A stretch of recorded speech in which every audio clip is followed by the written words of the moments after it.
This German lieutenant picked up a charcoal. He drew a dividing line on the ground, dividing the room in half. One side belonged to the Germans, the other side to the British, and neither side could cross the boundary. When it was mealtime, they placed the table right on the dividing line. As British soldiers just about to sit down, they saw the Germans take off their cotton coats and change into crisp uniforms. The British soldiers were not to be outdone. They also changed into their uniforms. After dressing up, the soldiers began to eat. They were wearing their finest uniforms, eating the most simple oats. Turned out that just an hour ago, their planes had been shot down. They all were trapped on this snowy mountain in Norway, so the soldiers from both countries waited for rescue together in the cabin. But the blizzard kept raging on, and soon the food ran out. They had to dig up moss to use as food to fill their stomachs. The firewood also burned up. They took apart the wooden boards in the room, even dismantled the entire toilet. So the British soldier had to use an outdoor latrine. Suddenly he saw a herd of reindeer. The soldier banged on the wooden boards, calling his comrades inside, but by the time the others came out,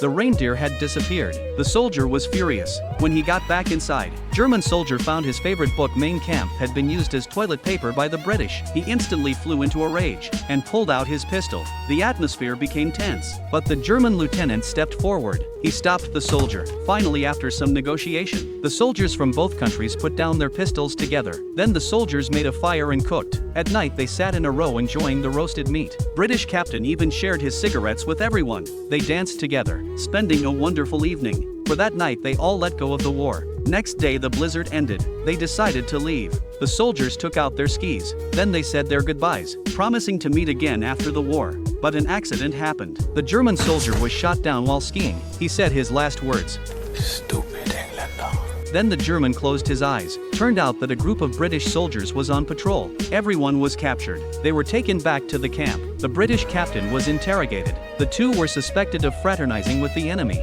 At this moment the German lieutenant came. He didn't betray his British friends. Then the Germans were sent to a POW camp. The men shared a smile, hoping to meet again alive.